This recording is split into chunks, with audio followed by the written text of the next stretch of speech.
here with one of my very favorite YouTubers of all time, Mike the Vegan. Hello. I'm super excited to be here with you.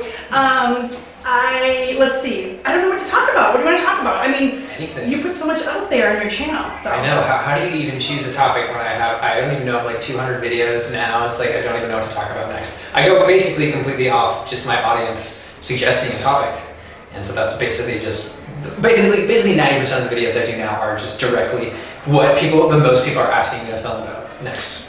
So. Well, that's cool. That's how great is that though? Like, it's great. You know, like. But now I don't even know how to think for myself anymore. Is what I'm saying. I don't even know what to talk about. Well, actually, I don't know your history, and I don't want to be completely like ask the really simple question, but like I don't know your history, but like your story. Am I missing one of your videos?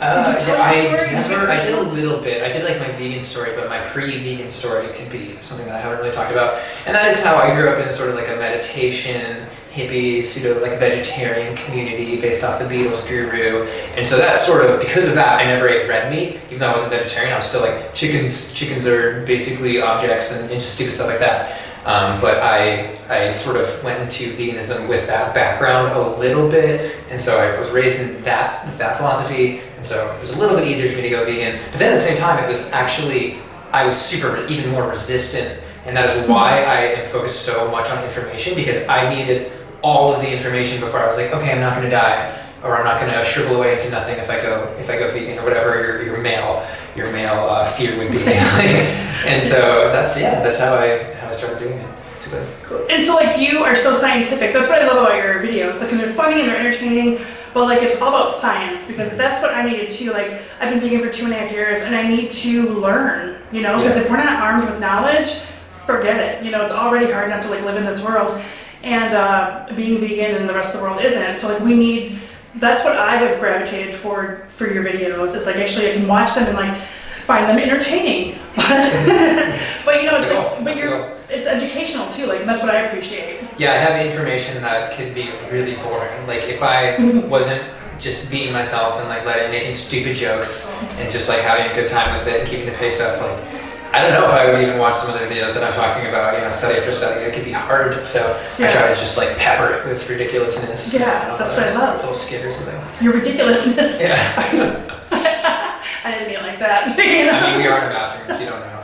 And I accidentally walked by the sensor in the toilet flushed. It's loud out there. Well, and I'm pretty new to this channel, you know, like new with my channel here, and I bought some stuff, and I think it's turning out okay, but like, and I have a Rode mic, so I have a nice mic over there, but then I have a lavalier backup, so yeah, this just is, kind of the nipple mic here. So but yeah, in the bathroom. We got to set up here because outside is crazy. There's maybe 1,000 people, more than that, at a given time. I'm so happy. Shouting, and you can't hear anything. You couldn't even find a corner to talk, and it's cold outside, sort of. Yes, it is definitely. There could have probably been some greenery, which would have been nicer at a different time of the year. Yeah, the reality, we actually are in a prison right now.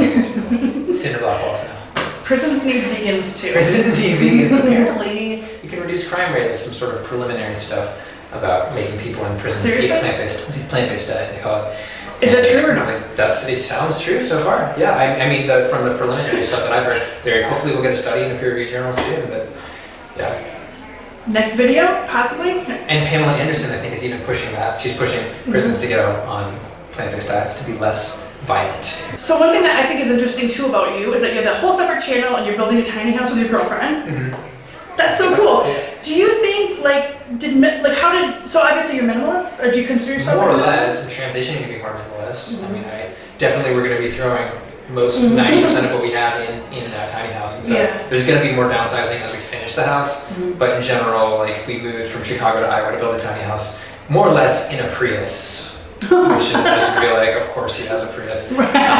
But that was, so that was an indication of how much stuff we have. And then, it was actually a car full of plants too that we had to give away. So it was 50% plants and 50%. We're such hippies. I love it. Well, because I actually follow the minimalists as well, and they actually changed my life way before I went vegan. So oddly enough, they're not even vegan. They don't talk about a vegan message or anything. But like going minimalist sort of opened up myself to a more deliberate lifestyle, and then I found veganism, and it just sort of fit. So you went vegan after the minimalism. Okay. Well, it's kind of having a minimalist diet in terms of the impact on the earth and animals. So that is true. And yeah, but you get to eat more bites of food too, so it's not minimalist in that sense. That's good though. I'm still working on the wholeness of my diet, which you're helping with, because you know, it's hard sometimes when it's like like I'm traveling right now, and I managed to get a meal together like Japanese sweet potatoes and like a bunch of veggies and all steamed, and that was great. But it was definitely like lunch was like an Indian restaurant, which was good. But they still had like a bunch of oil, and it was probably enough salt to kill a small child. So. Oil is the killer. Yeah. He's got a video on that. I'll do another video on that. I keep saying this because people are so triggered by the idea and are like, you're just full of crap and cherry picking. So I'm going to do cherry picking. Because there's so many negative effects of oil that I didn't even cover in that video that I'm definitely going to have to cover. I need that. I don't use it at home, but of course going out and everything, it's just like, oh God, it's so difficult to get something without oil. So what's one of your favorite videos that you've done? Man, I couldn't even think. I mean, I have more fun making certain videos. Like, I love making the ridiculous responsive videos where I'm doing little, like, I had way too much fun pretending to be that farmer, Allison, in a recent video. This farmer. The British farmer? Yeah, the one about Febby Dairy, my video about that. And her. It was too hard for me to, like, not laugh when I was doing that. And, like, probably isn't even that funny, but I think it's the funniest thing ever when I'm doing it, you know, putting on a wig and pretending to be some British girl. Right. Or some ridiculous hunter guy, some gruff hunter guy, just playing different characters is definitely the most fun thing for me. Nice. Yeah. I like the debunking the blood type diet, because I know a lot of people that were all about that. Yeah, my mom went on a blood type diet. Share. Oh, really? Like I said, yeah, and so I had to convince her. She still kind of believes in it, but I'm like, there's this peer-reviewed study of a meta-analysis of all these things, and basically every scientist ever said it's fake. And she's like, And now she came up to me the other day, she's like, saw me eating kidney beans, and she was like, "What? You're eating kidney beans? What about the lectins or whatever? Those are toxic." And I'm like, oh my God, Stephen Gundry and his plant paradox with his anti-nutrients, it got to her, so I probably have to do a video on that. People suggested it a while ago, but now I have to do it because my mom was like.